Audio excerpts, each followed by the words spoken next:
She was desperate to hear her mother, and she did.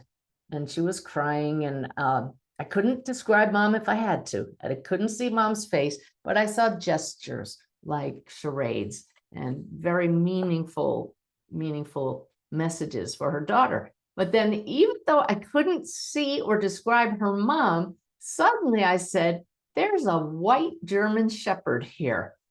And my client said, "Oh my God, it's my dog." And I said, "Seriously, a white German Shepherd?" She said, "Yes." And I love that. And she only said, "It's my dog." And I said, "Well, it's a male dog. And I can only say," what was the word I used? "I can only describe him as noble. I can feel his personality, noble." And this is going to sound strange, but he's like a real gentleman, this dog. And she's crying again now. And she said, "I told everybody that dog was so regal." I loved it. And so she said, yeah, gentleman is a good way to describe him. So as I tune into this dog, I said, he's walking around and around in circles, and you would understand why he's doing that. For those of you who are practicing mediums, learning or practicing to be mediums, notice the difference it makes when a medium says, "And I know you will know how he's doing that," or "and I know this," versus, "Do you have any idea why he's doing that?" It just, when you state with confidence because you truly know, you have that feeling, that allows your client to truly trust that this is coming from their loved ones. So be aware of how you're delivering the messages and the evidence.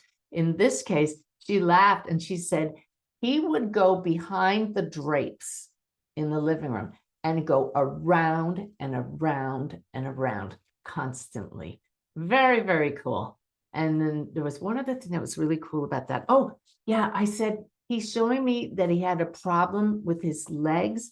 And he says, "It was time to go, Mom."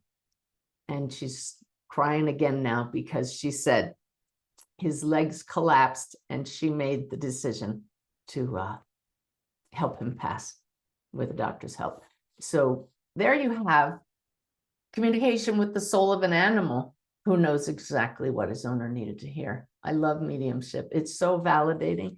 And why is it possible at all? Because yes, we're all souls, but all souls, all lights arise and derive from one source, one light. And it is intelligent and creative and aware. And we are all expressions of that, including animals and trees and plants and insects and birds. So that same intelligence flows through them and wants you to know everything is okay. Beautiful. So that same reading, this woman's mother, who she wanted to hear from so badly, gave me the name Henry. She just shouted Henry. I couldn't tell who Henry was, felt like a friend. She said, "I don't know Henry." All right. We'll just let it be. Later on in the reading, she brings up Henry again. And the woman says, "I don't know Henry, but I know when I get a name twice from a spirit, when they bring it up twice, it's significant." And I said, but now she's showing me a big E. The letter E is important also regarding a name.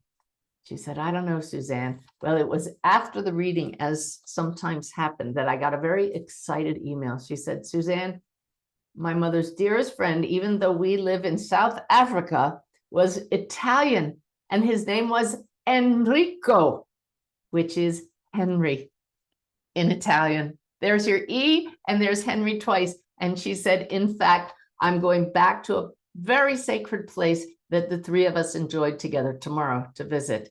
So Mom clearly knew that she had plans to go visit that place that was special to Enrico. So, you know, when I do get names and they're significant, it's just beautiful. The names don't always come through because we don't always need to hear the names, but oh, when they come through, it's meaningful. So lovely. All right. So not all of my clients want to hear from loved ones. Many want advice on their lives here and now, and that's psychic work. For those of you new to this, psychic work is reading our lives here and seeing what's in our fields, a little bit of what's coming in the future. And mediumship is tuning into loved ones who have passed. And my hands go out like this because that's a more spacious energy, a bit of a higher vibration, takes a different level of attunement than tuning into psychic ability. But when somebody asks for guidance here, I ask my clients' guides to tell me about them. I don't tune into my clients' field. I let their guides give me visuals, imagery, and tell me what they need to know, because nobody knows you better than your guides. So in the case of this woman, she said, I have several issues I'm dealing with. It's very challenging for our human side not to say, how do I know? We trust completely spirit. And I tuned in, and it was so affirming. It was wonderful. Boom, boom, boom. Her guides identified exactly the 3 issues in her life that she was dealing with. You know, I share this with my team all the time. May I never lose the awe of receiving information that we can't know. Maybe it's because I spend half of my life, well, more than half my life at this point, not knowing and not realizing that all of us have the ability to tune into this one shared field that we're all a part of. And once you learn how to do it, and that we can all do it because we're all souls, it opens us up to so much information and to answers and guidance that we all need. So you all have your own guides. You don't need a psychic once you learn to tune into them. So stay tuned. We're always giving tools and tips on how to do that.